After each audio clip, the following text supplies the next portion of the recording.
Hello and welcome back to the Redmen TV. Liverpool have just seen out a 2-2 draw at home to Brighton. And we're just going to jump into the fan reaction. This is the fan reaction show. This is your chance to tell us your thoughts on how that game panned out. Obviously, we'll start with the YouTube comments there for the members that are in the chat. So very disappointed in the team today. Can't let teams like Brighton and Brentford get back into games like this. This is not what title winning teams do. And I kind of echo that sentiment, to be honest with you, because I think had we have won this and we would have won it ugly, we'd have probably said that's what champions do. Do you know what I mean? Grind out wins when they're not playing at the best. And we clearly wasn't playing at the best today. We didn't have a full complemented squad, so we wasn't firing on all cylinders, and it was evident there through large parts of that second half that Brighton, you'd be hard pressed to find Liverpool fans that would argue that Brighton weren't the better team in that second half, really, and we was hanging on quite a bit towards the end. We escaped in the end with a 2-2 draw, and we'll just have to keep moving and hope for a better result next time we play. But I think that is a very true statement there, so hopefully we can start to find some champion winning form in the next couple of weeks. Again, another comment there saying not being able to beat Brighton for 1.5 seasons now. Hook off. Yeah, so the frustration is real. I completely echo that as well, really, and it is a bit of a tough one to take. They played really well, so you've kind of got to give credit to them as well. They had a game plan, and they weren't going to just be there to just make up the numbers. And I think that just shows the quality of the Premier League at the moment as well. They've been off to a really good start to the season, so it would have been a really good result for us if we would have won, but that wasn't meant to be today. So if we head over to the Twitter now and see what the stream on Twitter is saying, Glenn Parsons there says, got away with the draw, to be fair. Second half was poor at best. Lucky City lost, but Chelsea winning easy again with no strikers. We will be six points behind them before the West Ham game. Yeah, again, I kind of echo that. It's been, if anything, it's been a really good day's work for Chelsea there in terms of obviously the points that have been dropped by their title challengers and contenders in that sense. Again, the same comment there about the second half. It was poor, and that is probably putting it better in a good light. It could have been a lot better.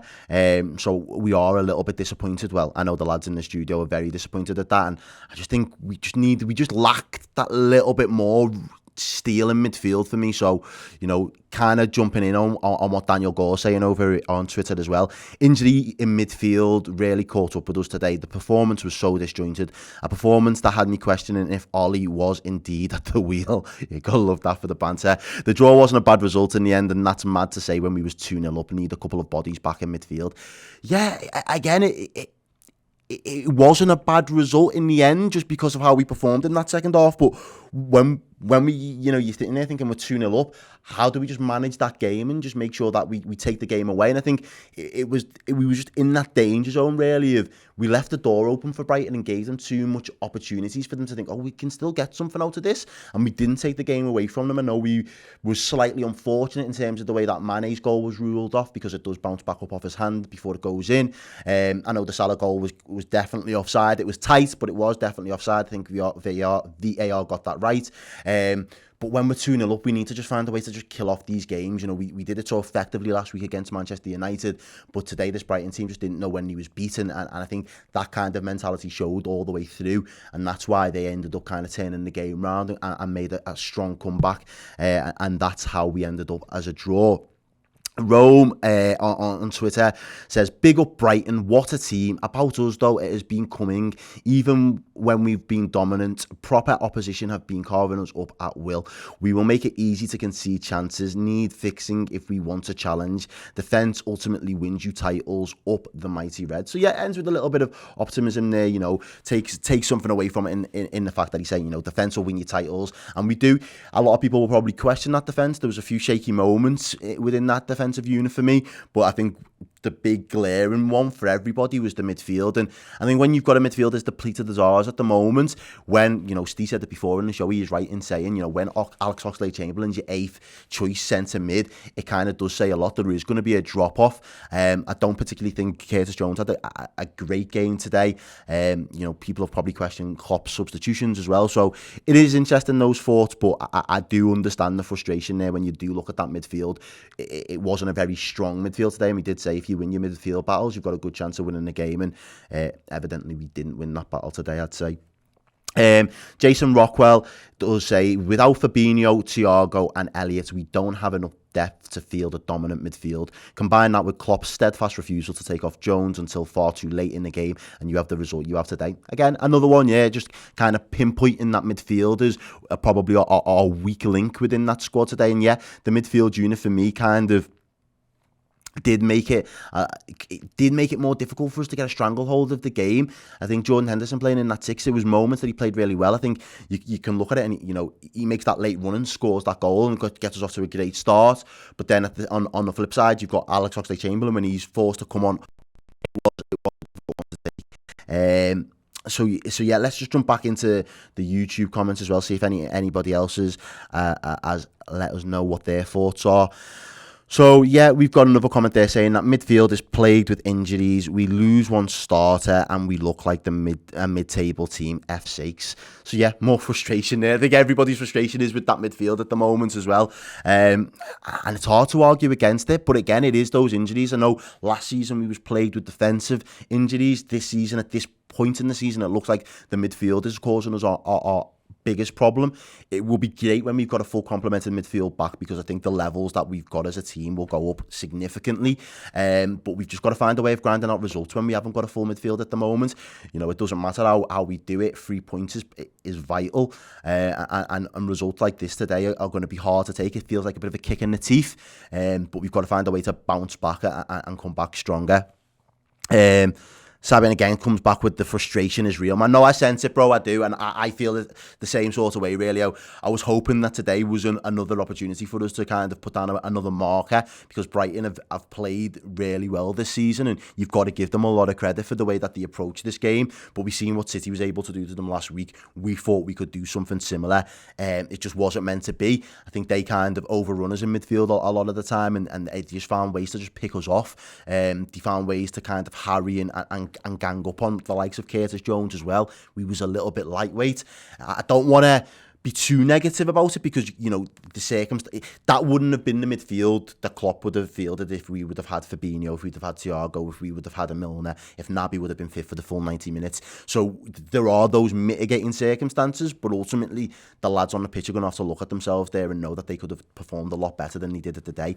We had a super chat just towards the end of the watch along, so I just wanted to say thank you for that super chat as well, really, and just mention what was spoken about. The super chat basically alluded to the fact that Robbo needs to be benched. He's given up on the crossing game, and I don't know if he needs to be benched. I think, we've had a lot of assists down the right-hand side this season. I don't think Robbo has got the same level of numbers that we're used to seeing from him in terms of the assists that he's doing. He's still putting a lot of work in, but, we're lucky at the moment in terms of that left-hand side of our defence, because we know we've got a capable understudy in Tsimikas. So if the day ever comes where we do need to kind of, I don't want to say drop him, but rest Robbo maybe is probably the better way to phrase it. We've got somebody capable to kind of step up to the plate. So we just need more of that across the pitch. And I think, all the fans have been screaming for a little bit more depth, and hopefully that does get addressed in the next 12 months. But right now we've got to work with what we've got and hopefully get a couple of days, regroup, get our heads together, and we go again. We've got a big game in midweek. And then we've got another big game next weekend. So there's plenty of positives that we can still take away from it. We are unbeaten. Man City did drop points again today. And at the end of the day, there was still some good performances there from a couple of the lads. I think Alisson had a really good game as well. I'm surprised I didn't see any comments that mentioned that. But Alisson, I think he did have a good game. And credit to the goals that were scored by Brighton. I think that goal that they scored, their opening goal, was a bit of a worldie, if I'm honest. I think there was a little bit of speculation or a bit of a debate going on as well before whether he meant it, was it a fluke, was it a cross? Either way, it's ended up in the back of the net, and I don't think Alisson could have done much about it. But be sure we will be jumping into that in the instant match reaction shortly after this. I know Sai's going to come back, Steve's going to come back, in a minute, and he's going to be doing his player ratings. And we've also got a bit of a treat for all of you Redmen members and guys that follow us and watch us across the socials. We're giving everybody access for a full month to all of the content on the Redmen Plus, which is obviously the website. It's there. It'll be live for the next 30 days, really. You've got to use it before before the 1st of November. I'm about to tell you it is a code that you can type in. It's called Instant. So just go over to it, sign up, you can put your details in and use the promo code Instant, and you will get a full month's free Redmen content. So you will get all of the post-match shows that we do. You'll get all of the insight shows. You'll get the journo shows. You'll get a full raft of shows that Redmen are just churning out day in, day out. There's so much content there to binge, and there's a load of content that you might not have had the chance to catch up on yet. There's a whole month there to take full advantage of it. The first month is absolutely free. There is no catch. Just sign up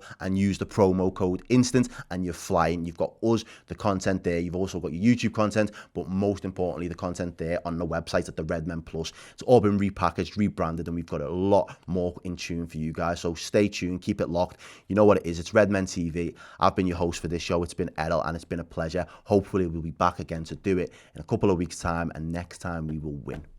Thank you for watching. If you want more from Redmen TV, join Redmen Plus now. You will get exclusive documentaries, interviews, and more pre- and post-match content around Liverpool Football Club. If you are a Club Legend subscriber, you'll also get a host of perks, as well as getting your name in the credits right next to me here. Content is available in video and podcast form, so if you want more Liverpool on the go, join Redmen Plus now.